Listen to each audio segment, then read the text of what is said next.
Volume 2, la venue du royaume de Dieu. Numéro 125, l'Évangile de Jésus-Christ. Que la paix et la grâce vous soient données de la part de notre Seigneur Jésus-Christ. On va lire en Exode chapitre 3, versets 16 à 17, version 8 secondes. Va, rassemble les anciens d'Israël et dis-leur: L'Éternel, le Dieu de vos pères, m'est apparu, le Dieu d'Abraham, d'Isaac et de Jacob. Il a dit: Je vous ai vu et j'ai vu ce qu'on vous a fait en Égypte. Et j'ai dit: Je vous ferai monter de l'Égypte et où vous souffrez, dans le pays des Cananéens, des Étiens, des Amoréens, des Phérésiens, des Éviens et des Jébusiens, dans un pays où coule le lait et le miel. Ça, c'est en Exode chapitre 3, versets 16 à 17. L'évangile de Moïse. Comme nous l'avons vu dans nos études, les évangiles ou les bonnes nouvelles sont des informations ou des annonces de Dieu qui disent au cœur brisé que Dieu est avec eux et prend soin d'eux.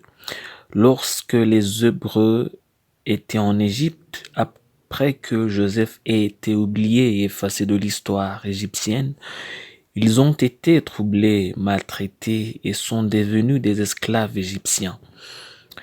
En Genèse chapitre 15, verset 13, la Bible dit: Et l'Éternel dit à Abraham: Sache que tes descendants seront étrangères dans un pays qui ne sera point à eux. Ils y seront asservis et on les opprimera pendant 400 ans. Ça, c'est en Genèse chapitre 15, verset 13, la version Louis II. Avant le début de l'esclavage, l'Égypte était leur patrie. Ils y aimaient beaucoup. Je suis sûr que certains d'entre eux étaient des hommes d'affaires prospères, d'autres des fonctionnaires, d'autres encore des agriculteurs. Ainsi, la promesse qu'ils avaient d'Abraham, leur ancêtre, n'avait pas de sens et ne portait pas de pouvoir à ce moment-là. Mais quand l'esclavage a commencé, ils se sont souvenus et ils ont espéré entendre l'évangile. C'est alors que Dieu leur a envoyé Moïse, son évangéliste, avec un évangile pour les Hébreux. Le verset que nous avons vu dans notre introduction incarne l'évangile qui a été donné à Moïse pour prêcher aux Hébreux qui étaient en esclavage. Laissez-moi vous dire en ces clés: l'évangile n'est pas pour les confortables, ceux qui se sentent comme ce qu'ils ont est suffisant. L'évangile ne leur appartient pas. Ils ne peuvent pas le recevoir, car ils ne peuvent pas le comprendre. La raison pour laquelle ils ont dû faire face à des difficultés afin qu'ils puissent se souvenir de la parole de Dieu et à être prêts à écouter à Dieu. En Luc chapitre 6, versets 23 à 25, la Bible nous dit: Mais malheur à vous, riches, car vous avez votre consolation.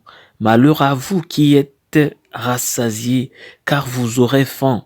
Malheur à vous qui riez maintenant, car vous serez dans le deuil et dans les larmes. Ça, c'est en Luc chapitre 6, versets 24 à 25. C'est la tendance de Dieu depuis la Genèse jusqu'à la Révélation. Dieu est un expert en personnes brisées. Il sait comment les réparer. Il sait comment briser leurs chaînes. Il sait comment ouvrir les portes de leur prison. Avez-vous l'impression d'être coincé, ou plutôt vous voyez-vous à leur place? Dieu ne considère pas la gravité de votre état, c'est juste un expert. C'est pourquoi il a annoncé aux Hébreux la bonne nouvelle, qu'il les a menés dans un pays de lait et de miel. Amen. En Hébreux chapitre 4, versets 15 à 16, la Bible nous dit: car nous n'avons pas un souverain sacrificateur qui ne puisse compatir à nos faiblesses. Au contraire, il a été tenté comme nous en toutes choses, sans commettre de péché. Approchons-nous donc avec assurance du trône de la grâce afin d'obtenir miséricorde et de trouver grâce pour être secourus dans nos besoins. En Hébreux chapitre 2 verset 18, la Bible nous dit aussi, car ayant été tenté lui-même dans ce qu'il a souffert, il peut secourir ceux qui sont tentés. C'est la raison pour laquelle il se dit indigent, car David avait compris que Dieu est un expert en matière d'indigence. Ceux qui ont le plus de problèmes, ceux qui ne savent pas à quoi ressemblera demain, ce sont les personnes avec lesquelles Dieu aime travailler afin de montrer à quel point sa puissance est grande. Alors, quel est votre problème? Qu'est-ce qui vous tue en ce moment? Qu'est-ce qui vous tient éveillé jour et heure? Quel est votre défi? Peu importe ce que c'est ou à quoi ça ressemble, Dieu vous en sortira et vous amènera au pays du lait et du miel. Jésus est un expert de la souffrance. Faites-lui confiance. Ne cédez pas au diable. Juste un peu de temps et vous verrez Dieu réaliser l'impossible. Prière d'aujourd'hui. Demandez à notre Père Céleste de vous accorder la foi que ce qu'il fait en arrière-plan travaille pour votre bien. La promesse d'aujourd'hui, on va la trouver en Hébreux chapitre 10, verset 37. Encore un peu de temps. Celui qui doit venir viendra. Il ne tardera pas. Encore un peu de temps, celui qui doit venir viendra et il ne tardera pas. Soyez un partenaire de Dieu, suivez et recommandez notre page Facebook et notre chaîne YouTube.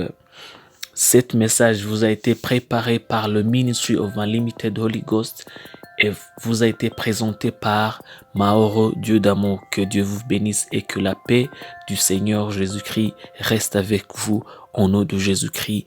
Amen.